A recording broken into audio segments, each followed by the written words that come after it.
Hello friends, this is Arnika and welcome to Study with Anvi sir।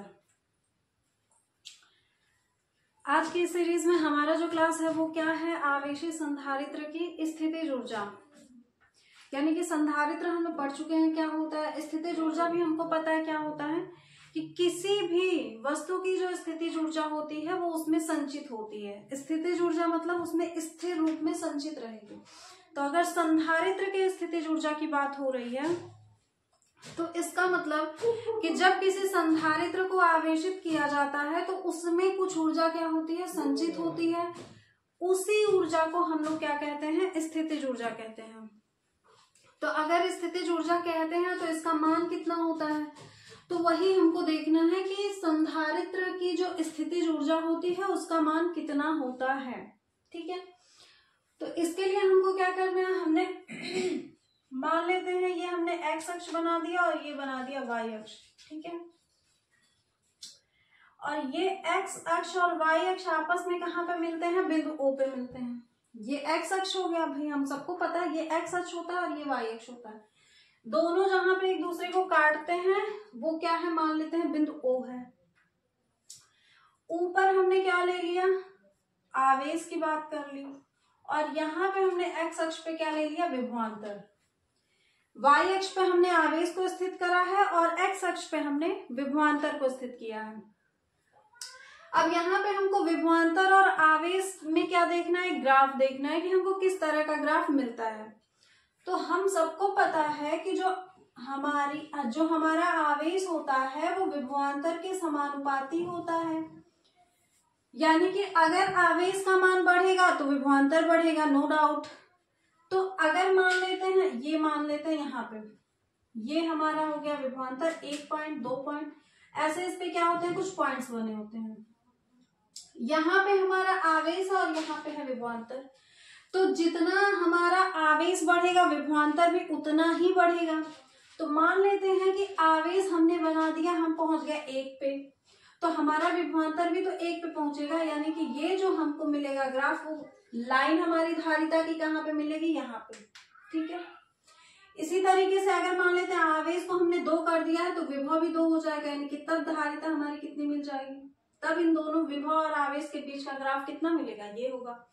इसी तरीके से एक स्थिति ऐसे मान लेते हैं, इसको हम बढ़ाते जाओ और यहाँ पे कर दें तो हमारा जो विभवांतर भी होगा 1 2 3 4, तो ये भी 4 पॉइंट बढ़ेगा और कहाँ पे आएगा, यहाँ पे आएगा। कहने का मतलब ये है कि आवेश को हम जितने ही पॉइंट कह लें, कदम कह लें, या जितना हम लोग आवेश जितना कूलाम बढ़ाएंगे विभवांतर का मान उतने ही वोल्ट क्या होगा, बढ़ेगा। यानी कि ये हमारी जो मिलेगी ये क्या होगी, एक सीधी रेखा। ठीक है, हालांकि ये रेखा सीधी नहीं है पर जो मिलेगी वो क्या होगी, सीधी रेखा होगी। ठीक है, ये ठीक है। तो इसका मतलब हमको क्या मिलता है कि जब हम आवेश और विभवांतर के बीच में एक ग्राफ का निर्माण करते हैं तो यहाँ पे जो हमको ग्राफ मिलता है वो क्या मिलता है, एक सीधी रेखा मिलती है। ठीक है, अब इस सीधी रेखा का मतलब यही है कि जितना हमने आवेश को बढ़ाया है धारिता विभवांतर भी हमारा उसी अनुपात में बढ़ रहा है। ठीक है, इसका मतलब यही है। तब इसकी जरूरत तो है नहीं, इसको हम लोग हटा देते हैं। ठीक है, तो ये हमने क्या किया है, इसको हम लोग लिख लेते हैं। आवेशी संधारित्र की स्थितिज ऊर्जा के लिए हमने एक्स और वाई अक्ष के बीच में क्या किया है, एक ग्राफ खींचा, जहां पे हमने एक्स अक्ष पे ले लिया है विभवांतर को और वाई अक्ष पे ले लिया है आवेश को। जैसे जैसे आवेश का मान बढ़ाएंगे, चूंकि आवेश जो होता है वो विभवांतर के समानुपाती होता है, इसका मतलब कि जैसे जैसे आवेश बढ़ेगा विभवांतर का मान उसी अनुपात में ही बढ़ेगा। तो इसके फलस्वरूप हमको ये जो ग्राफ मिलती है वो एक सरल रेखा के फॉर्मेट में मिलती है। अब हमको लिखना क्या है, यहाँ पे माना किसी संधारित्र की धारिता C है, माना किसी संधारित्र की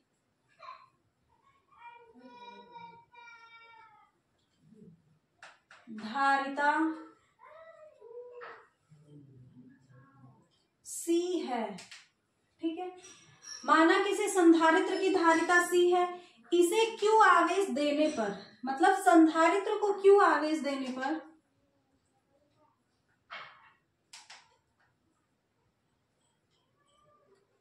इसे Q आवेश देने पर विभवांतर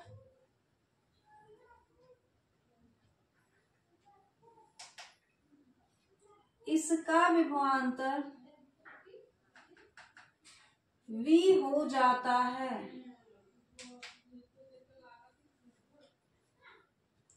ठीक है, माना किसी संधारित्र की धारिता C है, इस संधारित्र को Q आवेश देने पर क्या होता है, इसका जो विभवांतर है वो V हो जाता है। ठीक है, अब क्या करेंगे, हमने किया क्या है कि V और Q के मध्य क्या किया, एक ग्राफ खींचा है, तो उसको भी यहाँ पे मेंशन करते हैं कि V तथा Q के मध्य ग्राफ खींचने पर एक सरल रेखा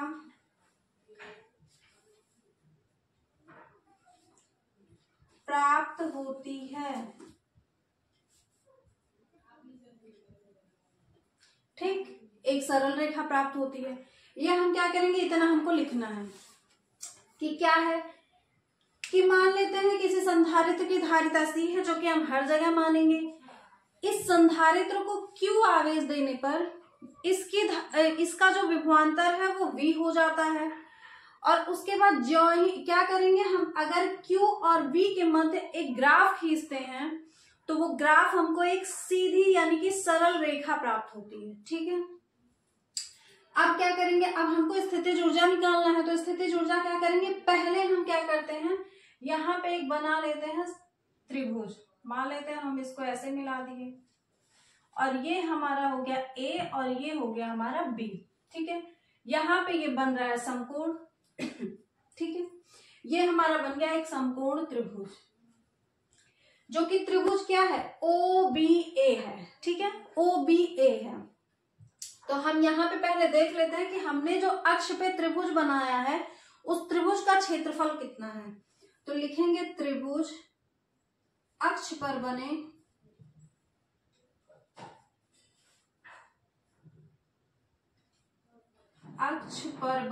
त्रिभुज OAB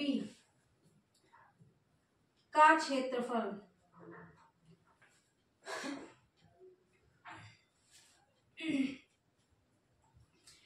हमको दिख रहा है, ये क्या है, समकोण त्रिभुज है। जो त्रिभुज OBA है ये क्या है, समकोण है, क्योंकि जो कोण B है वो क्या बन रहा है, 90 अंश का बन रहा है।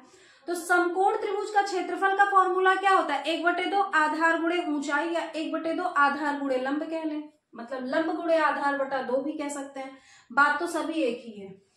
तो 1/2 कर लेंगे और क्या करेंगे, आधार और गुणे क्या कर लेंगे, ऊंचाई। ठीक है, आधार हमको दिख रहा है क्या है, O से B तक की दूरी है, यानी कि OB को हमने क्या माना है, B माना है, यानी इसको हम क्या कर लेंगे, V कर लेंगे।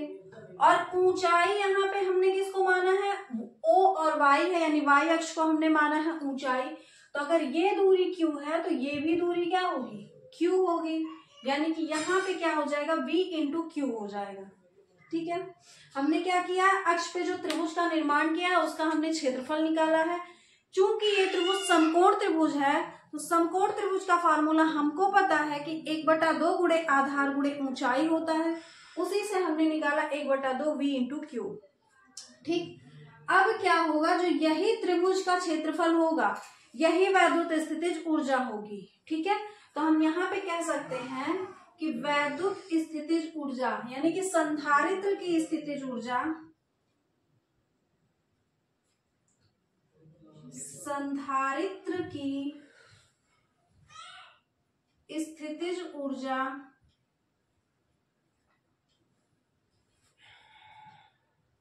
बराबर किसके होगी, अक्ष पर बने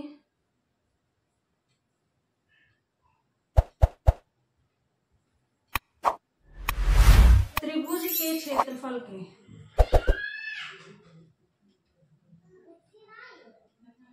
ठीक है, क्यों होगी, क्योंकि संधारित्र को हम जो आवेश देंगे वो क्या होगा, उस संधारित्र में ऊर्जा के रूप में संचित रहेगा, और जब संचित है तो वही हमारी क्या कहलाती है, स्थितिज ऊर्जा कहलाती है। इसीलिए जो स्थितिज ऊर्जा होगा वो अक्ष पे बने त्रिभुज के क्षेत्रफल के क्या होगा, बराबर होगा। तो जो स्थितिज ऊर्जा को हम लोग किससे दर्शाते हैं, यू से दर्शाते हैं, और अक्ष पे बने त्रिभुज का क्षेत्रफल हमने पहले से ही निकाल रखा है, 1/2 Q इंटू वी या V इंटू क्यू कह लें, ठीक है। अब इतनी बात हो गई।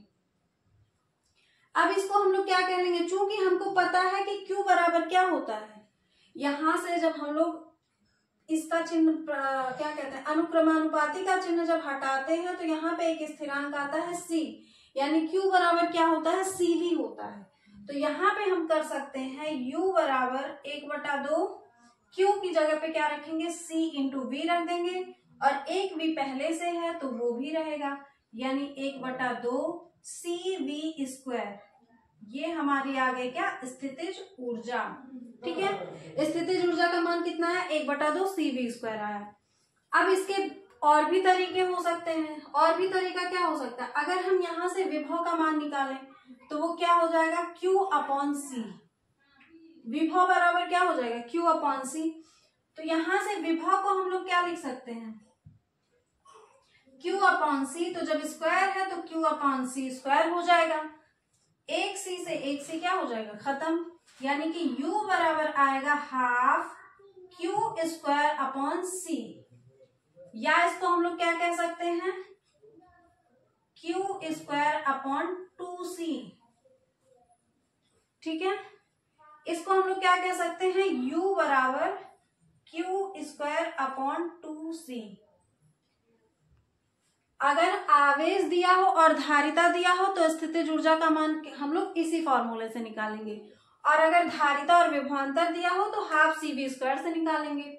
अब बात आती है किसकी, कि अगर हमने क्या निकाल लिया, स्थितिज ऊर्जा के एक फॉर्मूला यहाँ पे और एक फॉर्मूला हमने निकाला यहाँ पे निकाला।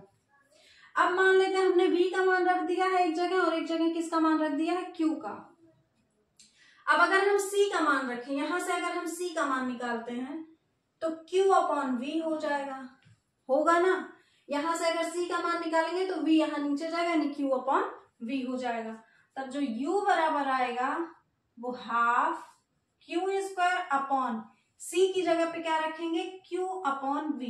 एक Q से एक Q खत्म हो जाएगा, यानी कि U बराबर आएगा, ये V चला जाएगा ऊपर, 1/2 QV², ठीक है। ये भी क्या आएगा, एक स्थितिज ऊर्जा का फॉर्मूला, जब भी हमारा आवेश दिया होगा और क्या दिया होगा, विभवांतर दिया होगा, ठीक है।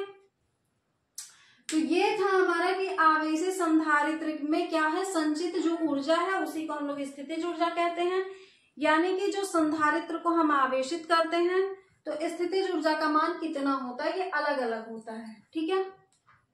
अब जो दिया रहेगा सवाल के अकॉर्डिंग, न्यूमेरिकल के अकॉर्डिंग, वहां पे हमको वो चीज अप्लाई करनी पड़ेगी।